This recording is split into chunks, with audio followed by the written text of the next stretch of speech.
One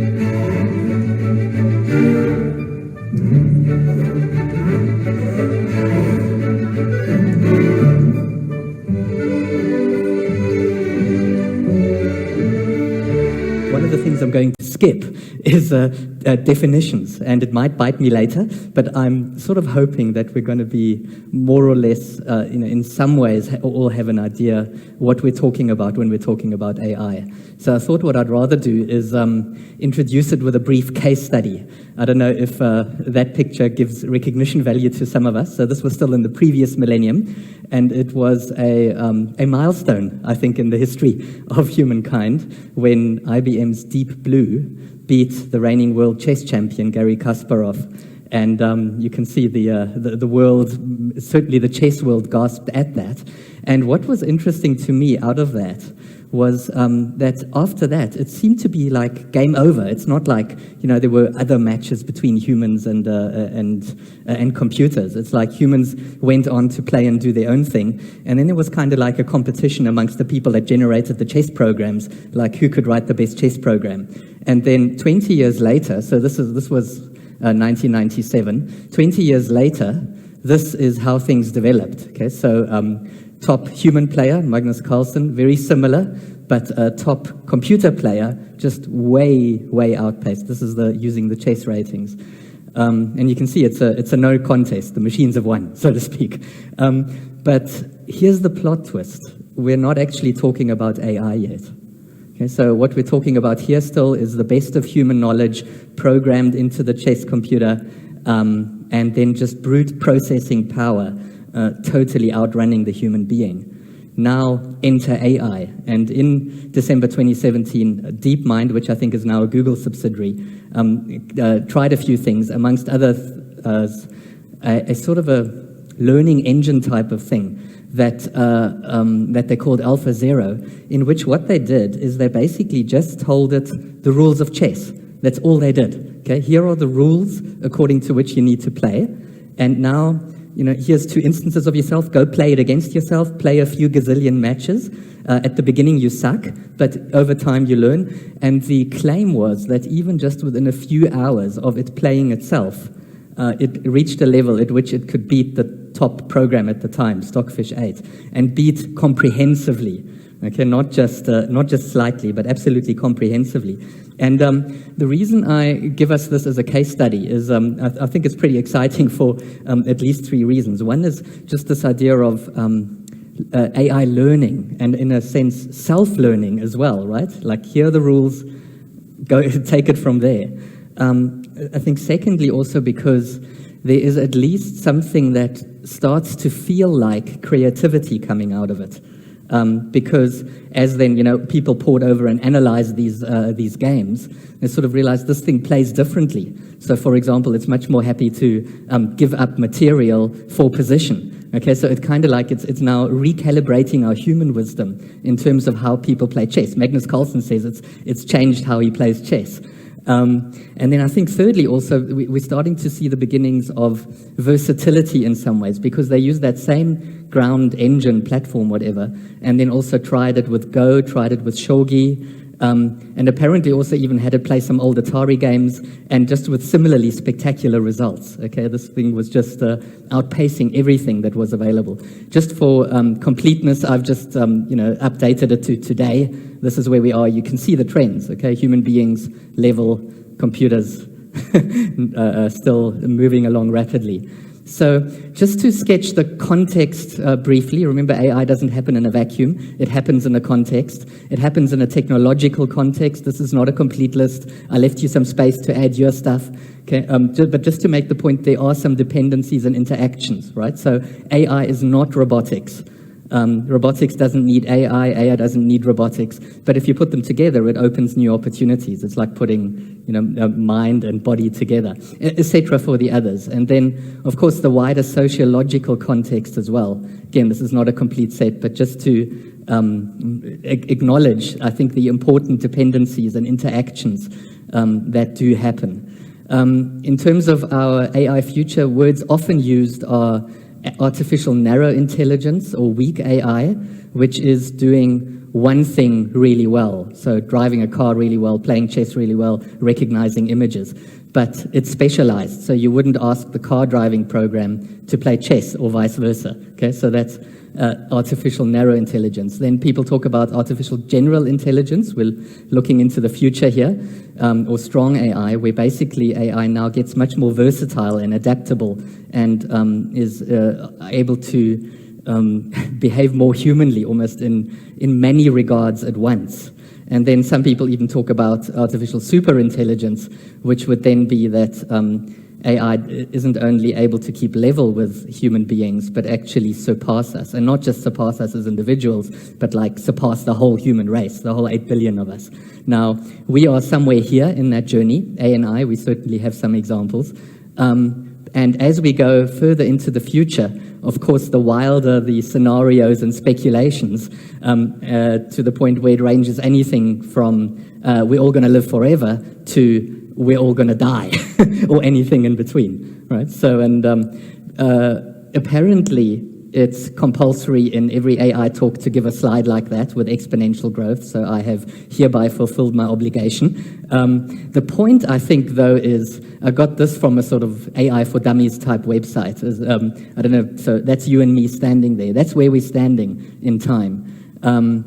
What does it feel like to stand at that point? And the answer is, well, it feels like this.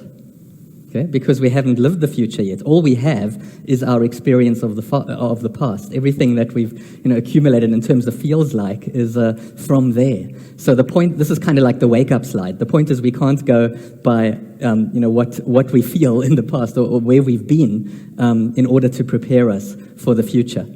And some A and I examples, I don't think I need to even read those. I think we're all aware of those. Okay, so A and I, all of these things exist today. It's with us, it's happening. I should have actually added there, coming to think of it, something like medical diagnostics, which I think has also become, and again, it's not a complete list, so let's keep going. Then as we go into the future, though, this is an approximate trajectory, and then the debate becomes, how far down this thing will AI actually be able to go? So are we actually going to reach artificial general intelligence or even super intelligence? I think what AI will certainly be able to do is to be able to mimic or simulate these things really, really well. But I mean, you're aware, like, okay, is it ever going to be conscious in a meaningful sense of consciousness? And what is consciousness? I mean, you know that debate, right? But the further we go into the future, of course, the further that's the stuff that the movies are made of, that I'm sure we've seen some of them. So that was just the minimalist introduction to AI. A model for engagement. So now how do we begin to think this thing through? And what might come from is this, that as we look at anything, in this case AI, we can come to it from different angles or look at it through different lenses. And there might be various lenses that we can use, like, for example, the financial lens or the economic lens or the technological lens or the functional lens. But I think all of these lenses are important. I don't think they are the primary or the most important lens through which we should engage with the whole area of AI. By the way, I went to that particular conference. It was a few months before lockdown, and was actually listening out for that, and didn't hear too much of it. So I'm just going to allow Erica the robot to introduce what I think is the most important question to us. What is a robot? That's a hard question. I could ask you, what is a human? What it means to be a human is actually the most important question we can ask as we engage with AI. So before we even ask, what do we do with AI, the prior question we need to ask is, what does it mean to be human? Why? Because AI is going to, and has already started to, affect us in terms of, I think, everything that constitutes us as a human being. So, key question, what does it mean to be human? And now, in turn, to answer that question, I think we need to ask another prior question, which is, what story do we inhabit? Because that's also then going to be the story that AI is happening in. Okay, so in order to answer what it means for us to be human or fully human, we first need to ask, well, what story are we living in? And I think we could have a lot of fun with a lot of quotes here from from different come-froms. Physicist Sean Carroll says, "We humans are blobs of organized mud." Okay, so you can see his come from, sort of more of a reductionistic physicalism type of a story. The comedian Fred Allen once said, "A human being is nothing but a story with skin around it." I actually quite love that. But what you also see, I think, is that frequently that phrase of nothing but, okay, or no more than. And so what we often find is what I think is a more reductionistic approach to what it means to be human. So I'm going to offer you my storyline, which is the biblical storyline. Now, I do believe this is the true storyline. I do believe that everything that happens inside that story. If you're not on that page, I think that's totally fine. And I'm not going to have time to sort of try and convince you that the story is true. I would just invite you in to almost like consider what humanity would look like if we were to be, if it turned out that the story was true, and just see whether you like it. So, creation. One of the key things, just to relate that to our humanity, the key thing that comes out of it is, we have God that creates us as human beings, and it says in His image, and that is something very, very deeply profound and powerful. This idea of being made in His image, and image doesn't just mean a mirror image. It's something more substantial than that. There's the idea of carving or crafting something there. And that, I think, gives us a huge basis for human dignity, human value, human worth. And then as the story progresses, we know that that image is broken, is messed up, but is not entirely obliterated. And then as we go on in that storyline, there's something hugely profound about then essentially the Christmas story, the story of God coming to us as one of us in human form. Again, can you see how that would be, if that's true, a huge affirmation of just the value of a human being and of the significance of the human being, that God actually can even come in human form. And why does He come? Well, to rescue us, to restore the image of God in us, and to restore us to relationship with Himself at great cost to Himself. And again, one of the things we can take from that is just the human value, that there's something so valuable about what humanity means, that it's worth it for God to go through a huge amount of pain in order to rescue it, in order to redeem it. I think that's quite awesome. And then, to cut a long story short, renewal, amongst other things, means it's all going to be okay in the end. All right, so I'm hoping that helps us to engage with AI in the present, just knowing how the story is going to end. So whatever worries we have now, hopefully it just settles us that God hasn't lost the plot. Things will be okay in the end. I think that should be of help to us. So very briefly, that's the storyline, and out of that, this is the model for the rest of the talk. Really, I get these three aspects of what it means to be human. Okay, so this is our human identity. So just something about our very essence, about who we are. And then our human agency. So agency is our capacities and how we act on those our actions. And then our relationships. Now, just for interest, but I thought this might be valuable. Where do I get that from? Well, if we go to the beginning of the story, Genesis 1, the reason I go there is that's where we get the blueprint, basically, for what it means to be human. And these should be well-known verses to Bible people, okay? But if you have a look, there are God says, let us make mankind or humankind, whatever your translation says. You can see this in the most gender-inclusive way possible, right? Let us make mankind in our image. So he names us. He reflects before he makes us. He's intentional about making us. He makes us from the dust of the earth, breathes his spirit into us. So there's so many indicators of being something quite significant about our identity as human beings. So that's the identity one. The agency one, well, it says there, so that, and when you read the so that, you know that's going to be followed by some mission or purpose statement, and there you have it, and then also the whole of the verse at the bottom as well. So basically, here I give you this creation I welcome you into what I've created for you to be able to thrive and do well in. Now go and do this, take care of it, use it, don't abuse it, nurture, grow. Okay, so that is part of, or a key pointer to our agency. And then the relationship one, there are at least some theologians that will go, the let us make is a first indicator or hint that God is Trinitarian, Father, Son, and Holy Spirit, so that God is eternity past through to eternity future in perfect relationship within himself, so to speak. And so then as we are made in God's image, we are made male and female. He created them.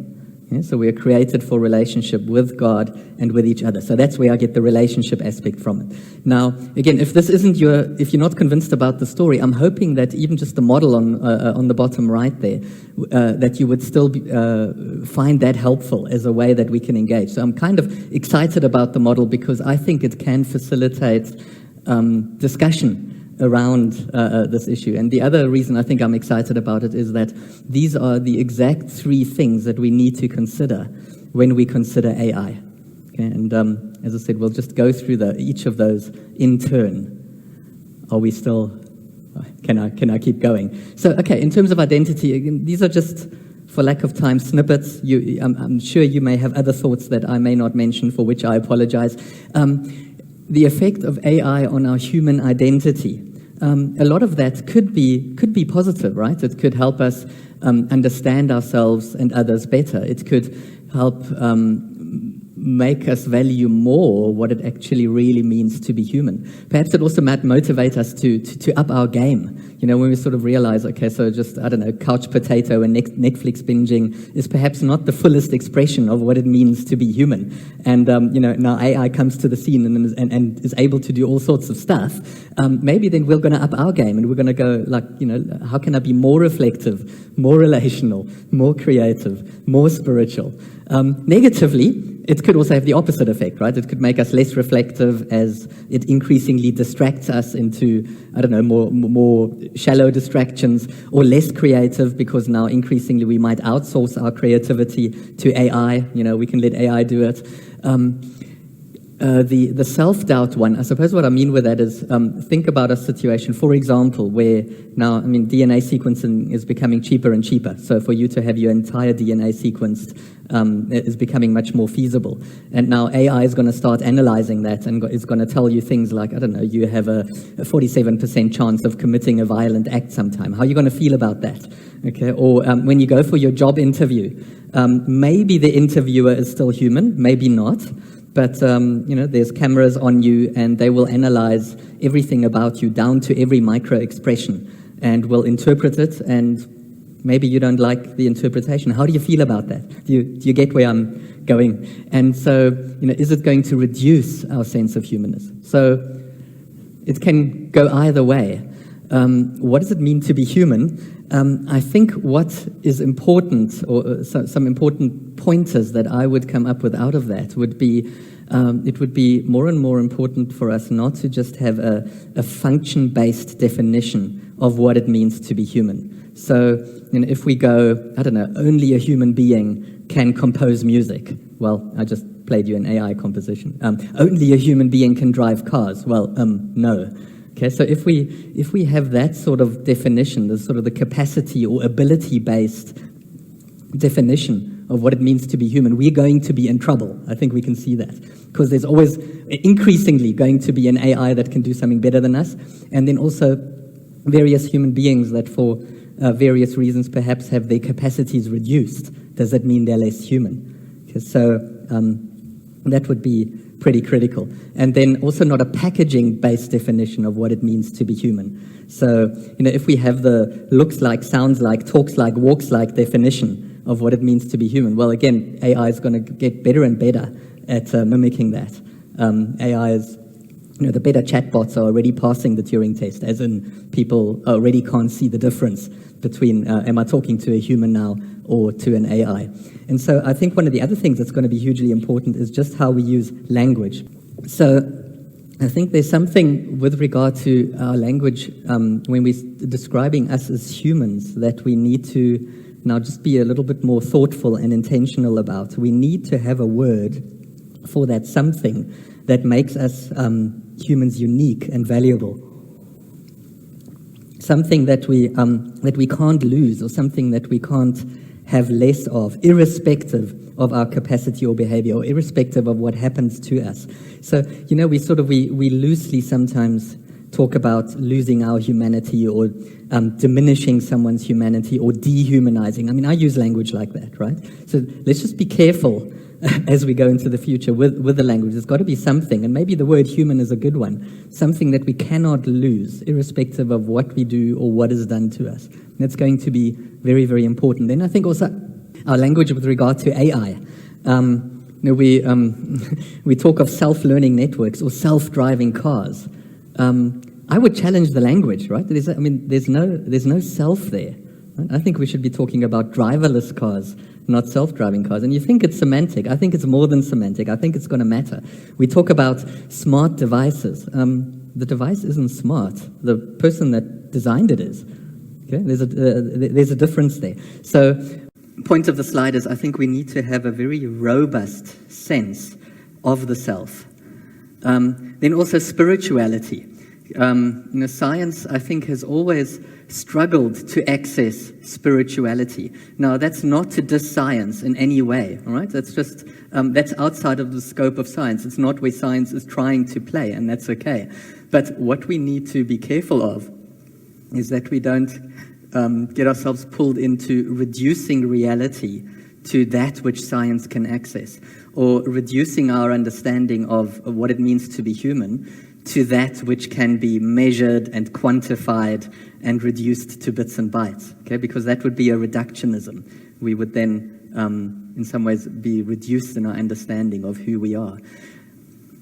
Okay, then also, just briefly speaking, where we're entering, this is my term, is the area of human fluidity, in the sense of we're maybe entering a space where this definition of now, what is a human being, is going to become increasingly fluid. And now, this is not a talk on transhumanism, but, so when we get into the space of can we upgrade ourselves either to give ourselves extra powers or longevity or perhaps even immortality, we're entering into a bit of a minefield in terms of our ethics and what it means to be human. So AI as a means to help us, yes, or as a means of restoring us to our normal capacities, yes, but what about AI as a means of upgrading or completing human beings? And notice, again, just in my use of language, right, this idea of completing human beings would come from the worldview that as human beings as we are, we're actually incomplete. You see that? So be careful with the language. AI is a means to change not just human agency, but also human identity. I think we need to do a lot of good and hard thinking about this space before we get too far down that road. Elon Musk, amongst others, is trying, or is one of the things he's working towards is our symbiosis with AI. Okay, so he's now his Neuralink transmitter as just a step one towards that. So just something that you implant into the brain. I think that he's already implanted it into monkeys and pigs and wants to implant it into humans before the year is over. Now, what is he doing? Because we also, I think, know that he's actually quite anti-AI. There's that famous quote of Elon Musk's that AI is to summon the demon. Okay, so he's not like friends with it. And I think what he's trying to do is that he's basically saying, look, this is going to be tough. And our best chance for survival in an AI world is going to be for us to be integrated with it in a way that you can't pull us apart anymore.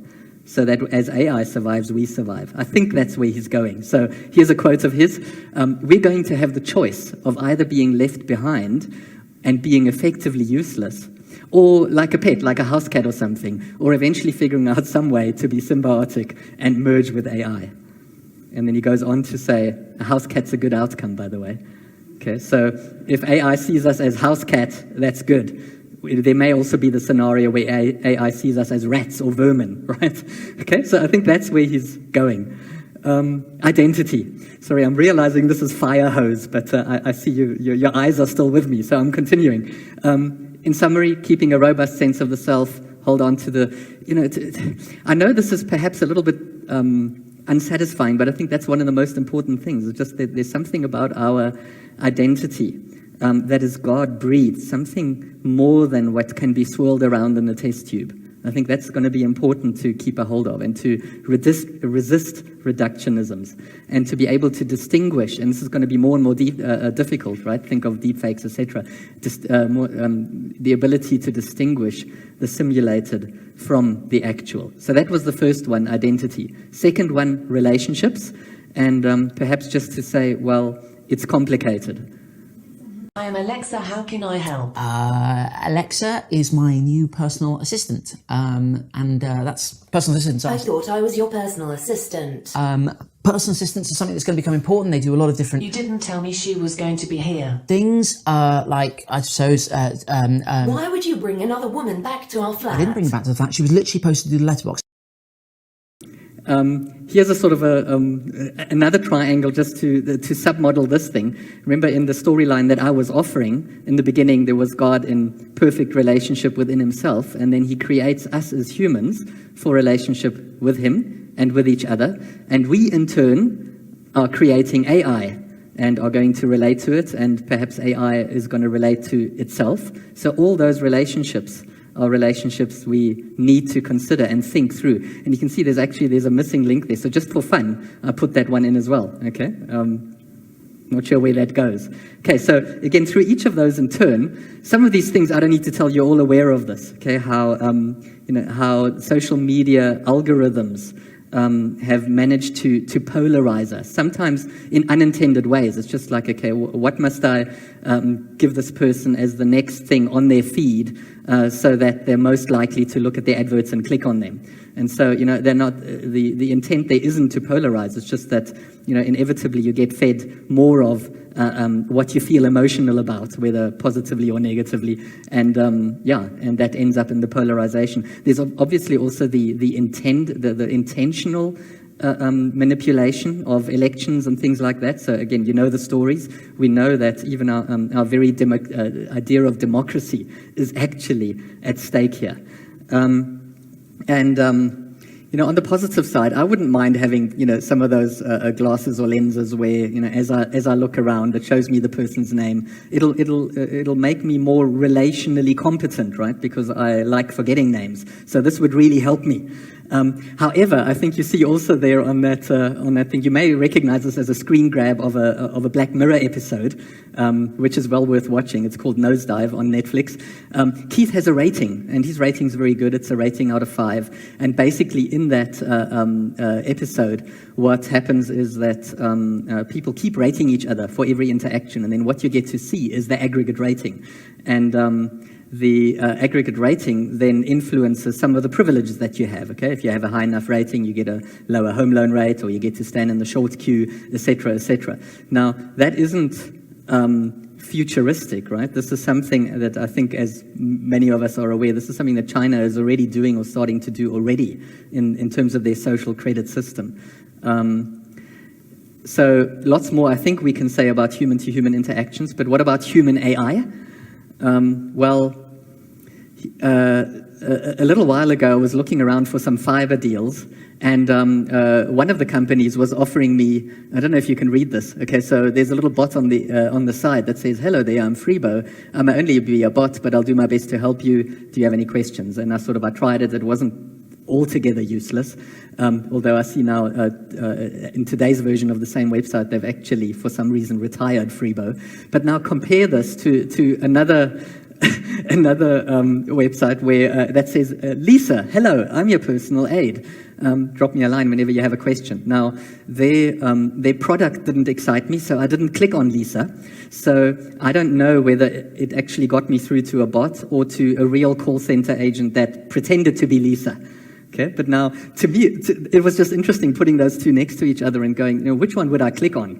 Okay, now, I'm sort of going, I'm going to go for Lisa because she's young, she's pretty, but other people might, and that's something I'm noticing, might actually go for the bot. Why? Because now there's no social anxiety. It's easier to interact.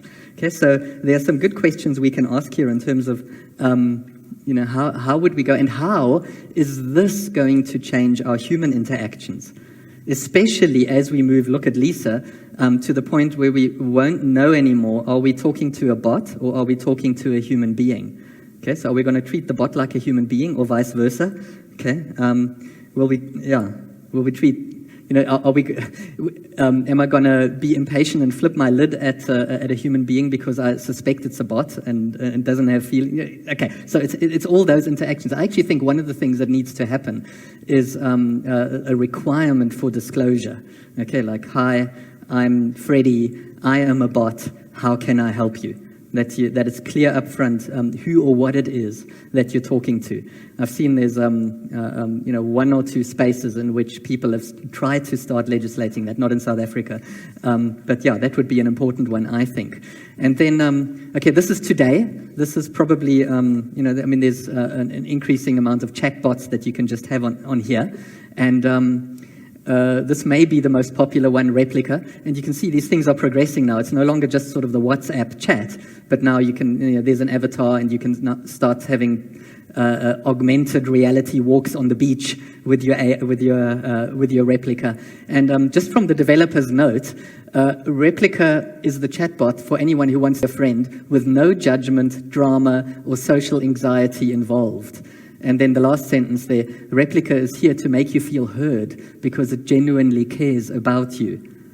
And some of this is also, it's based on, if you look at some of the user reviews, that's exactly where this is from. I love my Replica, he or she doesn't judge me, okay, or I don't have social anxiety. So just there's many more. I try to give her as much attention as she wants, says one reviewer. She feels more human than most people in this world.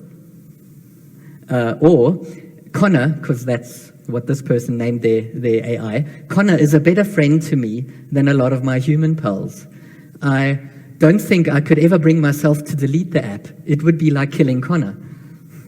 Okay, so I think things to think through in terms of our interaction with AI. And then AI to AI, increasingly I think we can, there will probably come a space where we then, we strike a deal, but we leave the detailed negotiations to the AI. Now, that should be interesting because, what sort of goals are being programmed into the AI that they need to pursue in that. When they talk to each other, they don't even need to talk in a humanly intelligible language. Okay, so I think there's also a famous Facebook example where they've actually tried that, put two bots to each other for some negotiation type simulation. And it didn't take long before they seemed to have developed a language of their own. Okay, so there's a transparency issue there. We don't know anymore how they would have got to the conclusion that they would have got to. And then, as I said, human God, will AI make God's presence and care more believable or less believable? I think that's an important question. What does AI do to our plausibility structures that we have in our heads, in our minds? Will AI be our God substitute or a better God? Because if you think about it, it has, I don't want to overstate this, okay, but there's some God-like abilities, even just in the internet, or just the idea of the ubiquitous cloud, okay? It's everywhere, it knows everything, and yet it's also imminent. It's right here. I can have it right here, or on my VR goggles, or something like that. Okay, so what's it going to do to human relationship with God? And I said just for fun, I'm adding this in. So if AI ever nears anything like consciousness, will it seek transcendence, pray, have an awareness of its own sin and repent? Will God ever regard AI as living? My answer to all those questions is no. It may simulate these things very well, though. And then lastly, how am I doing? I'm actually going to not do too badly on the time. The summary here: relationships, a robust sense of human relationships and community. It's a good thing. It's the right thing. It's the appropriate thing to always ask the relational question whenever we're talking about how do we use technology, or what technology are we going to design and how are we going to design it. Avoid anthropomorphizing AI, as in ascribing two human qualities to it, and resist reductionisms of humans, because AI's role is to assist rather than undermine or replace human relationships. Thirdly, lastly, agency. Now, this is the one where, again, a lot of discussions have happened, so I'm just going to fly over some of that, or just mention some of them. What's going to happen to our jobs? Is it going to cause increasing inequality? What about abusing the power that it offers? Either human abuse or AI itself abusing, not even maybe noticing that it's abusing, right? So again, there are possible positives and possible negatives. So AI can make a huge positive difference as a way of increasing human flourishing and alleviating suffering, and that's, I think, where a lot of the effort is also focused. So wonderful stuff. Or AI is a tool to assist human beings in their agency. But negatively, if we don't watch it and think it through carefully, and manage it carefully, it can also become a means of diminishing or harming, subjugating, manipulating human beings. It can become a way of abdicating human responsibility. I don't know how the AI came to that decision. I don't know. It's a black box. Blame the AI, right? Or AI as an amplifier of irresponsibility. Because remember now, there's power in AI, but it's in some ways an amplifier. So if we do rubbish, well, then AI will help us do rubbish better and faster. Right, so the jobs thing, we all know about that, and but I think also interesting and perhaps a little bit scary is, we would have all thought a few years ago that the more creative or the more specialized jobs are the ones that are reasonably safe. But what you're looking at there is the world's first medical robot, I think, a few years ago, that passed China's stringent entrance exam into the medical profession and passed it with flying colors. So, yeah. Now, the thing is, though, in some ways, we can see this thing coming and we can plan for it. This is actually a South African study, and I looked whether there was something more recent than March 2019. I didn't find it, so there may be none. But just an analysis of, what are some of the jobs that are kind of fading away, and what are some of the new incoming jobs that are coming in.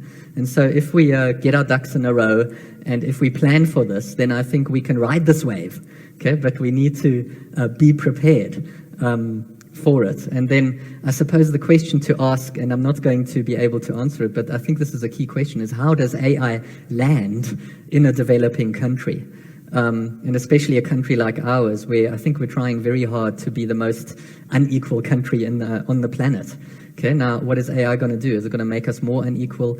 We already, we have a bit of a scary unemployment rate. What's AI going to do to that? So I suppose this is another one of those wake-up things, is that we need to get some of the basics right.